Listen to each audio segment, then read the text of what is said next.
Agnipath recruitment scheme को लेकर इसमें पूरे देश में चर्चा हो रही है। युवाओं के लिए ये कितना किफायती है और सेनाओं पर इसका क्या प्रभाव पड़ेगा, भारतीय वायुसेना का क्या टेक है और किस तरह से भारतीय वायुसेना की इसमें रूपरेखा तैयार होगी। हमारे साथ बात करने के लिए air officer incharge personnel air marshal Suraj Kumar Jha हैं। सर, अग्निपथ रिक्रूटमेंट स्कीम जो युवाओं के लिए कितनी इंपॉर्टेंट है और इसका इम्पैक्ट क्या पड़ेगा खासतौर पे भारतीय वायुसेना पे, और आने वाले टाइम पर रिक्रूटमेंट किस तरह से इंक्रीज होगा नंबर्स के मुताबिक? मैं पहले नंबर्स की बात कर लूँ। इस साल तो हम छोटा शुरू कर रहे हैं, 3,000 ले रहे हैं और योजना के मुताबिक अगले साल 3,500, फिर 4,400 और 5,300, ये पहले 4 सालों का प्लान है। मैं ये भी बता दूं कि हमारी पूरी तादाद अभी जो हैं अफसर तबके से नीचे वो लगभग 1,54,000 है और ये 1,54,000 ज़रूरी है हमारे लिए, सारे कॉम्बैट कैपेबिलिटीज़ को मेंटेन करने के लिए, सपोर्ट सिस्टम्स को मेंटेन करने के लिए। तो ये वाजिब ही है कि अल्टीमेटली जो हमारी संख्या रहेगी वो तकरीबन इतनी ही रहेगी और ये संख्या अब तो अग्निवीरों के थ्रू ही आएंगी, जो इनिशियल 4 साल के लिए आएंगे वो, और फिर हम अग्निवीर में से चुन के जिनको हम रेगुलर एयरमैन एयर वॉरियर की तरह ले लेंगे उनसे। तो ये जो अभी पहले 4 साल में कम है वो ऑटोमेटिकली अगले उसके बाद बढ़ता ही जाएगा। अल्टीमेटली हमारा अनुमान है कि 12,000 तक पहुंचेगा एनुअल रिक्रूटमेंट। दूसरी बात ये कि फ़ायदेमंद किस तरह से है युवाओं के लिए। अब देखिए, मैं तो मानता हूँ कि शायद इतना सुनहरा मौका इस देश में युवाओं को बहुत कम ही मिला है। अक्सर जो हमारी कैचमेंट एरिया है जहाँ से हमारे जवान युवा आते हैं, उनको 12वीं के बाद या डिप्लोमा के बाद 3 में से एक रास्ता चुनना पड़ता है। या तो वो एक हायर क्वालिफिकेशन गेन करें, ग्रेजुएशन करें, इंजीनियरिंग करें, जिससे उनकी नौकरी मिलने की क्षमता बेहतर हो जाए, या वो कुछ स्किल सीखें कंप्यूटर्स की, कोडिंग की या सिनेमाटोग्राफी या जर्नलिज्म, जिससे उन्हें जॉब मिले अपने चोज़न प्रोफेशन में। या तीसरा ये कि किसी मजबूरी में या शौक़ से वो नौकरी शुरू करें पैसा अर्जन करने के लिए। अब आप देखिए, अग्निपथ योजना में जो अग्निवीर आएंगे उनको ये तीनों एक साथ हो रहा है। एक तो अच्छा पैकेज मिल रहा है, अर्न कर रहे हैं, उनकी मंथली मासिक सेविंग्स अच्छी खासी होगी, और आप अगर नज़र फैलाइएगा तो शायद इतनी सेविंग 12वीं के बाद बहुत कम प्रोफेशन में होगी। दूसरा कि हम उनको अपस्किलिंग करेंगे और उस स्किल के लिए, उस ट्रेनिंग के लिए उनको क्रेडिट्स मिलेगा। आपने अखबार में देखा होगा आज की यूजीसी ने कहा है कि 50% क्रेडिट उसके ग्रेजुएशन के लिए हमारे मिलिट्री के ट्रेनिंग से मिलेगा। और तीसरा कि एक्सपीरियंस जो वो गेन कर रहा है, जो वो डिसिप्लिन सीख रहा है, जो एक तौर तरीका सीख रहा है, वो उसकी ज़िंदगी बदल देगा।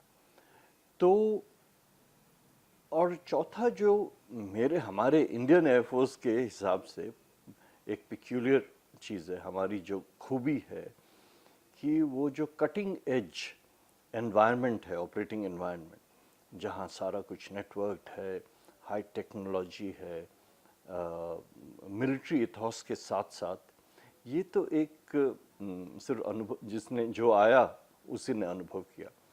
तो चूँकि मैं भी धरती का ही पुत्र हूँ, मेरे जो आते हैं वो हमारे ही भाई बहन भतीजे जानकार लोग हैं, तो मेरा तो उनसे यही निवेदन है कि वो अपनी शंकाओं को हटाएं, कोशिश करें भरपूर अपनी जितनी यथाशक्ति, और इसमें प्रवेश लें।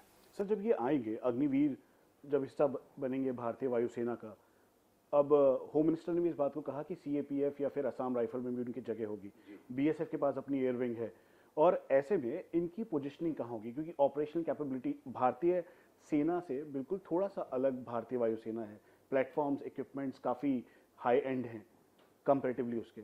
तो क्या ऑपरेशनल एरियाज में या फिर जहां पे हम हाइब्रिड या साइबर वॉरफेयर की बात कर रहे हैं, टेक्नोलॉजी की बात कर रहे हैं, वहां पर भी इनका प्लेसमेंट होगा इस 4 साल के स्पैन में? आपको और उन युवकों को मैं आश्वस्त कर दूं कि इनकी प्लेसमेंट उस हर यूनिट में होगी जो भारतीय वायुसेना में है। हमारे प्लान के अनुसार इनको एक्सपोजर दिया जाएगा एक फॉरवर्ड लोकेशन का और एक पीस लोकेशन का, और इनको अपने अपने स्ट्रीम में, जैसे एयरक्राफ्ट स्ट्रीम हुआ या मिसाइल स्ट्रीम है, radar stream, logistic, operational support, maintenance support, ये सब में इनको हम इस्तेमाल करेंगे। आज के दिन आप देखिए, जैसे हमने पिछले 25 साल में महिलाओं को अवसर मिल लिया है, उनको हम हर जगह यूज़ कर रहे हैं, ऑपरेशंस में भी यूज़ कर रहे हैं, कॉम्बैट अब तो फाइटर्स में भी आ गई हैं, उनकी लेथ हॉइस भी पोस्टिंग हो रही है। तो अग्निवीर भी सब जगह जाएंगे जहां पे भारतीय वायुसेना मौजूद है। कुछ प्लान है सर महिलाओं को भी इसमें अग्निवीर के तौर पर आने वाले टाइम पे? हाँ, हमारे चीफ सर ने तो इसका एक्सेप्टेंस इन प्रिंसिपल दे दिया है। हमारी एक स्टडी टीम पिछले 6-7 महीने से इस पे काम कर रही है और उनकी रिपोर्ट लगभग तैयार है। एक बार इस स्कीम को थोड़ा सेटल हो जाए, हम जो भी उस स्टडी से निकलेगा, एक बार हम अपनी पूरी तैयारी कर लेंगे तो हम इनको भी लेंगे। सर, एक बहुत ही इम्पोर्टेंट विषय है, खास तौर पे जैसे भारतीय सेना के सीनियर ऑफिशियल से मैंने बात की, वायुसेना पे भी जो अगर किल्ड इन एक्शन होते हैं या फिर कोई एक्सीडेंट या फिर डिसेबल होते हैं, तो उनके लिए जो सैलरी या फिर नॉन कॉन्ट्रीब्यूटरी या कॉन्ट्रीब्यूटरी इंश्योरेंस और बाकी जो जो फाइनेंस या फिर जो फिगर्स हैं वो किस तरीके के होंगे? देखिए, कॉन्ट्रीब्यूटरी है जो सेवानिधि पैकेज है उसके लिए। इंश्योरेंस तो टोटली नॉन कॉन्ट्रीब्यूटरी है, वो देश की सेवा कर रहे हैं और देश उनका ख्याल रखेगी, उनके परिवारों का ख्याल रखेगी। तो अगर डेथ हो जाता है, जैसे आपको शुरू में ब्रीफ किया गया होगा या मीडिया में आया भी है कि उसको अलग अलग दर्जे में डाला गया है, बट जो कांटेक्ट विथ एनिमी या कॉम्बैट में अगर किन्हीं को वीरगति प्राप्त हो जाती है तो उनको लगभग 1 करोड़ का पैकेज मिलेगा, और जो उनका बकाया समय था उसका भी सारा कुछ उनके परिवार को मिलेगा। डिसेबिलिटी के भी अलग अलग कैटेगरीज हैं, 44 लाख के आसपास से लेके नीचे तक डिसेबिलिटी भी उनको मिलेगी, उसके लिए भी कोई कंट्रीब्यूट नहीं करना है। ये सब का ख्याल भारतीय वायुसेना और सरकार। सर, एयरफोर्स ने क्या अभी तक, जैसे सरकार ने भी कहा कि गवर्नमेंट ऑर्गेनाइजेशन जैसे स्किल डेवलपमेंट मिनिस्ट्री या फिर एचआरडी या बाकी मिनिस्ट्रीज, पीएसयूज, प्राइवेट ऑर्गेनाइजेशंस, वो आगे आ रहे हैं 4 साल के बाद इन अग्निवीरों को अपने यहाँ ऑब्जर्व करने के लिए? क्या इस तरीके का कोई रोड मैप तैयार हुआ है? एकदम, ये तो मैं कहूँ कि पिछले साल से ये बात चल रही है अलग अलग तरीके से, और अग्निवीर से ही रिलेटेड नहीं, पहले भी हमारे